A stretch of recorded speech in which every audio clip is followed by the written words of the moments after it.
presque pas de graisse. Si tentante, tout simplement irrésistible. Les Cractive Chips de Zweifel. Un tiers de graisse en moins, mais toute la saveur. Nouveau Cractive Chips de Zweifel. 33% moins de graisse, 100% de plaisir. On n'arrête pas le plaisir. Toutes les rides ont pour origine la perte de glycane.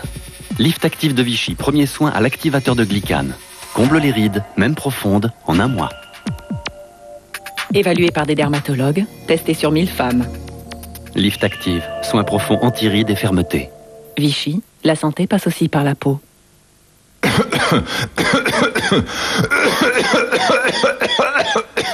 Contre la toux, prenez ACC Eco une fois par jour et le mucus se liquéfie.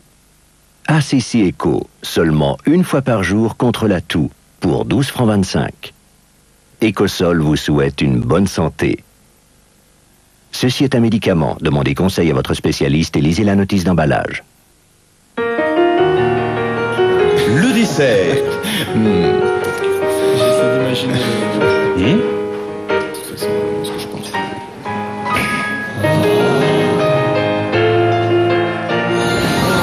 Pas de dessert. Non, merci.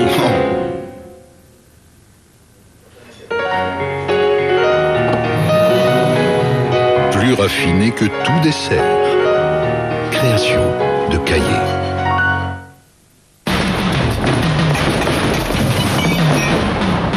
Avec Air Wick Crystal Air, vous créez immédiatement une atmosphère agréable dans toute la maison. Et cela durant 4 semaines. Son parfum transforme votre appartement en joli intérieur. Vous serez bien et jamais seul. Air Wick Crystal Air, des parfums qui changent la vie. Voici les Coral Capsules. Elles se dissolvent complètement. Le soin liquide révolutionnaire Coral Capsules. Ne sous-estimez pas leurs effets.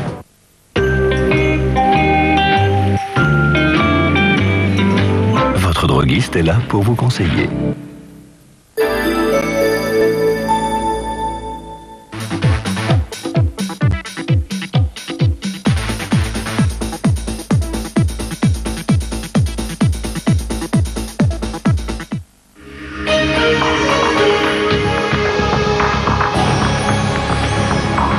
L'affaire Dutroux rebondit, spéculation autour d'une interview pirate de Marc Dutroux, la Belgique une fois de plus divisée. Silvio Berlusconi mettra-t-il la main sur tout l'audiovisuel de son pays? Journée décisive demain au Parlement italien. Et puis la Coupe d'Afrique de foot a débuté au Mali entre public fervent et joueurs de génie. C'est tout un continent qui se met à jongler.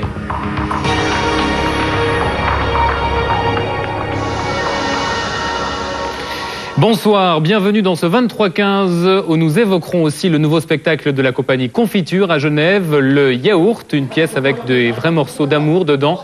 L'histoire d'un couple filmé 24 heures sur 24 où lorsque le théâtre se met à railler la télé-réalité, nous en parlerons avec les protagonistes tout à l'heure.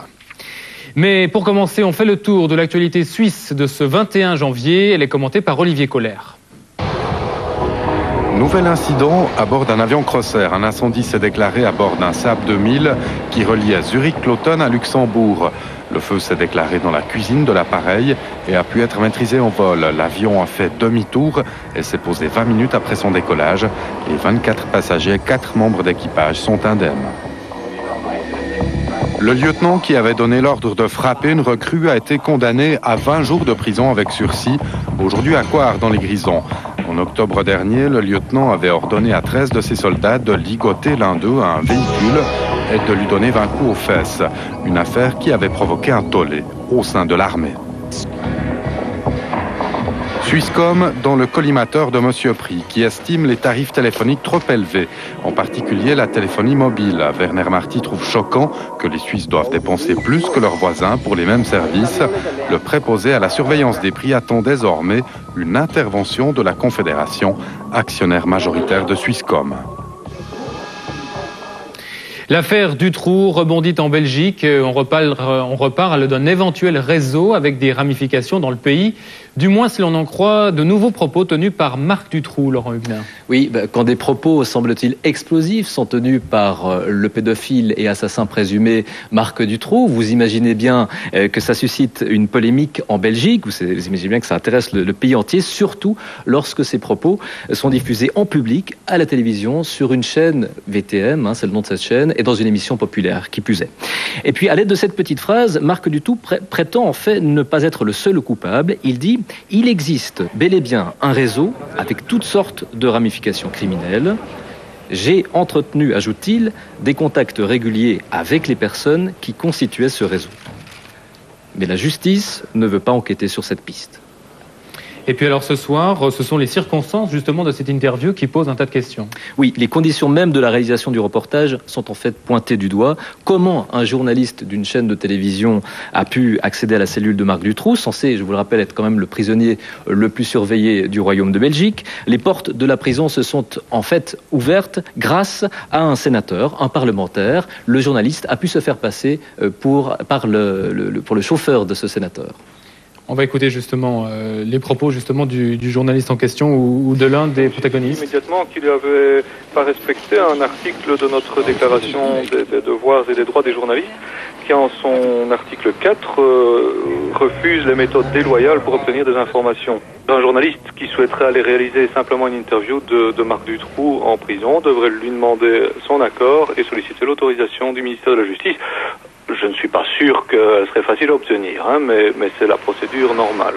Voilà donc le commentaire sur l'aspect justement des difficultés pour la presse qui du coup s'est saisi de l'affaire. Oui, là le journaliste a été mis en cause notamment dans sa déontologie.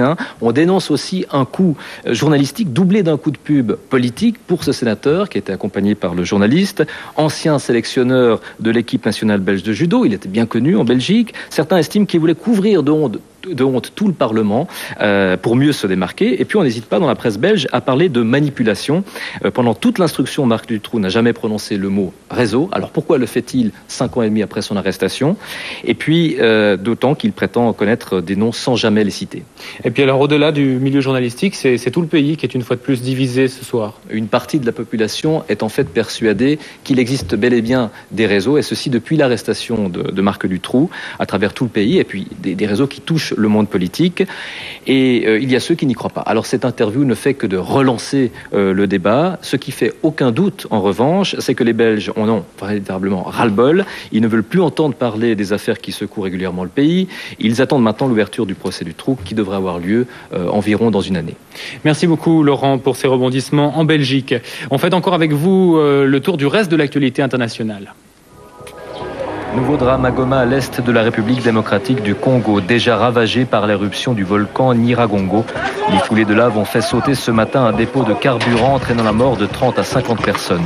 Le chaos règne à Goma, une grande partie de ses habitants avaient fui vers le Rwanda voisin après l'éruption de jeudi dernier, mais la population revient en masse dans la ville sinistrée, en dépit de la pollution de l'air chargé de gaz, des risques de nouvelles éruptions et des craintes d'épidémie. Pour la première fois depuis 16 mois, l'armée israélienne a repris aujourd'hui le contrôle total d'une ville autonome palestinienne. Des dizaines de blindés appuyés par des hélicoptères de combat sont entrés la nuit dernière dans Tulkarem, en Cisjordanie. Le président de l'autorité palestinienne, Yasser Arafat, estime que l'État hébreu dépasse cette fois-ci toutes les lignes rouges. Cette occupation survient en représailles à une attaque suicide lors d'une fête juive à Hadera, dans le nord d'Israël, la semaine dernière. Une attaque qui avait fait 6 morts. Le nord de l'Italie suffoque. La pollution atmosphérique est telle que la Lombardie imposera dès demain matin la circulation alternée des véhicules en fonction de leur plaque minéralogique. Cette mesure touche 62 communes, dont Milan, Côme et Bergame. Le taux de pollution atteint par endroits plus de 5 fois le seuil d'alarme. Si ce taux ne faiblit pas, la circulation sera totalement interdite dès vendredi. Et puis, les grandes puissances réunies à Tokyo ont promis la somme de 3 milliards de dollars pour la reconstruction de l'Afghanistan. En retour, le représentant du gouvernement provisoire, Hamid Karzai, s'est engagé à former un gouvernement crédible pour remettre sur pied son pays, ravagé, on le rappelle, par 20 ans de guerre. En Italie, Silvio Berlusconi sera demain au cœur d'un débat parlementaire. Il y sera question de ses conflits d'intérêts. L'homme est, on le rappelle, à la fois le Premier ministre et l'homme le plus riche du pays. En particulier, son double rôle à la tête de l'empire médiatique, Mediaset, et potentiellement en commande du service public, lui donnerait la maîtrise de tout le paysage audiovisuel. Le reportage en Italie d'Olivier Colère et de Jean-François Bouga. À la RAI, la télévision publique italienne, on vit dans l'incertitude de qui succédera aux dirigeants actuellement en place. Silvio Berlusconi avait promis qu'il ne changerait pas la direction désignée par ses adversaires politiques. Mais en février prochain, cette situation risque de changer. Et le numéro 1 du gouvernement italien aurait de fait une emprise totale sur les médias audiovisuels italiens. On a en Italie deux monopolistes actuellement dans l'audiovisuel. Un monopoliste privé et un monopoliste public. Le risque est que les deux monopolistes deviennent un seul monopoliste parce que le propriétaire du monopole privé est devenu le chef du gouvernement. Une situation qui suscite des inquiétudes chez les journalistes, comme à Rai 24, le dernier né de l'audiovisuel italien, une chaîne d'information en continu, où l'on espère avant tout que la sacro-sainte représentativité des sensibilités politiques soit maintenue au sein de la télévision italienne. Je suis préoccupé, j'espère qu'on va maintenir en changeant les équilibres politiques changent, mais le système démocratique, tout le monde dit qu'il va rester, donc j'espère que ce sera comme ça. À l'origine de cette situation, la délicate question du conflit d'intérêts de Silvio Berlusconi, le mania des médias, l'homme le plus riche d'Italie, et Silvio Berlusconi, le président du Conseil italien.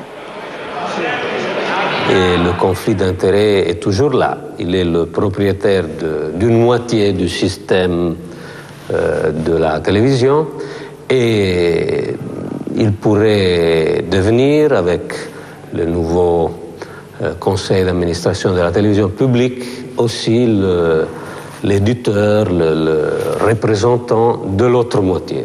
Et c'est un risque, je crois, très grave pour une démocratie occidentale. Ce risque existe bel et bien. Déjà à la tête du groupe Mediaset et ses 3 chaînes télévisées, Silvio Berlusconi pourrait contrôler l'ensemble du paysage audiovisuel italien. Les chaînes publiques en particulier, une situation de monopole unique au monde. Mediaset, holding televisiva del gruppo Fininvest. Débat parlementaire donc à suivre demain en Italie.